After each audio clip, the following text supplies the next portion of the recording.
Oh yeah, with a title like that, this is gonna be a good episode. Screw it, no monologue BS intro. Just cue that poorly drawn one, and let's do this thing. Ayo, and welcome to another episode of Drew's News Live, the YouTube show breaking down all things dining, robotic, entertainment, world, and sports news related, all within the time it makes to toast a waffle. 6 to 7 minutes with an extra minute on the side that was sticking out. Waffle tips aside, let's jump straight into dining news. In dining news, time to cancel those brunches, family dinners, and possibly going outside altogether as LA County, not including Pasadena, is suspending indoor and outdoor dining, and as of Friday, adding additional safety modifications to that previous health order due to the 5-day average of new cases soaring. I'll explain the additional health orders because I know you just complained about them instead of actually reading them. Andrew, can I still gather with people outside of my house in public places? No. Well, except for like church and protests and work, but you're still probably gonna hang out with your friends, right? Yeah. Andrew, can I still go indoor shopping and harass workers with my cough? You should probably get that checked out.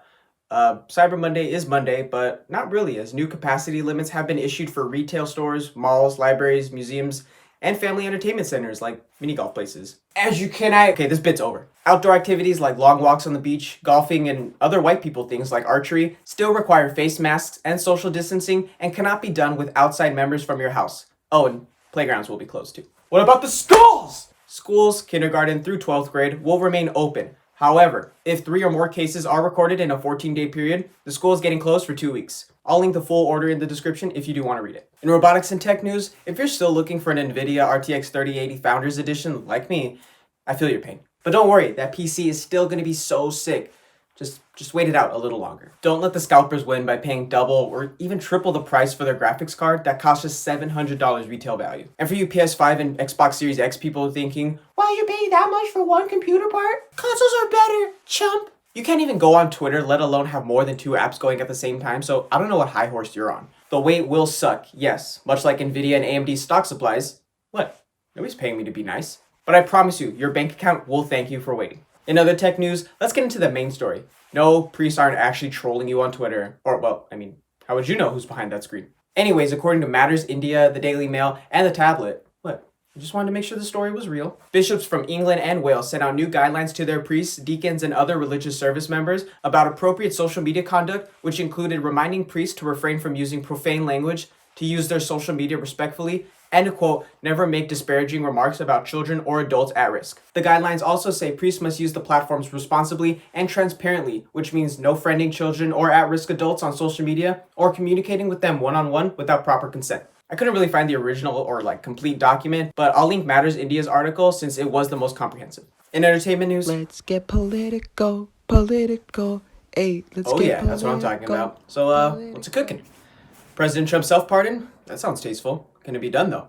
I don't know. According to Business Insider, the Constitution gives presidents, quote, virtually unlimited powers of clemency in federal cases, meaning Trump can be like, can't touch me, if he pardons himself for potential federal crimes. However, if he pardons himself, which no president has done before, he's basically saying, I'm not guilty of anything, and even if I was, which I might be, you can't charge me for it. So, ha! Andrew, what about the taxes thing with Cyrus Vance Jr., the Manhattan District Attorney? Oh yeah, there's nothing Trump can do about that, since it's not a federal case. God, do people even listen? Only time will tell what's gonna happen to Trump, and possibly Melania, and his entire staff when he's out of the Oval Office. Also, Trump still thinks the election was just a big phony, with fraudulent election systems just beyond any comprehension. According to The Guardian, he then went in front of the media on Thanksgiving and called Georgia's Republican Secretary of State, Brad Raffensperger, an enemy of the people. To which Raffensperger replied with, you should leave quietly. To which Donald Trump replied, hey man, I'm only kidding. I'm just kidding.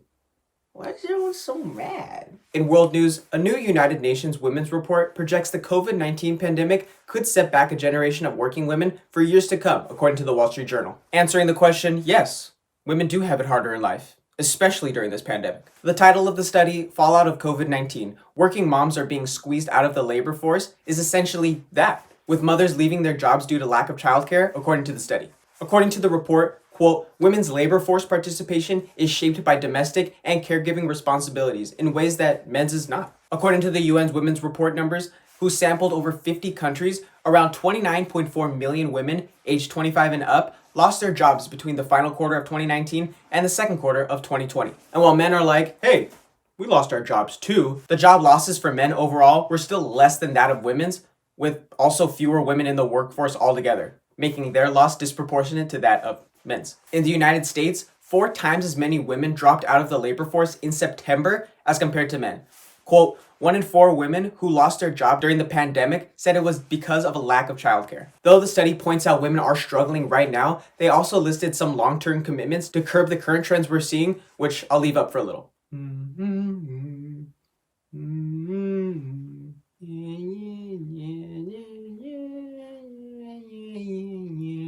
Alright, let's wrap it up with sports news. Wrapping up with sports news, Michael Jordan announced last Wednesday he donated proceeds from his 10-episode documentary series, The Last Dance, towards food banks and Feeding America in an effort to fight hunger. Jordan wrote in a statement, quote, "In these challenging times and in a year of unimaginable difficulty due to COVID-19, it's more important than ever to pause and give thanks." Jordan is said to have donated around $2 million in Last Dance proceeds, with the donation going towards food banks in Chicago and Carolinas, according to the Washington Post. Also, shout out those U.S. women's national team jerseys. Wow. In empowering women news, let's shout out Sarah Fuller of Vanderbilt, who on Saturday became the 3rd female to play in a college football game and the 1st to play in a Power 5 football game as her team took on the Missouri Tigers. Fuller, a senior goalkeeper for Vanderbilt's women's soccer team, transferred her skills to the football field and made history with the second half kickoff by, well, you guessed it, kicking that ball. Despite the team getting clobbered 41-0 by the end, Fuller was still all smiles and said she wanted to set an example for the little girls out there that dream of playing college or even professional football one day. Well, she said something along those lines. I just got tired of saying quote. And for those of you that are just like, she just kicked a ball, how many SEC games or college football games in general have you played in? 0?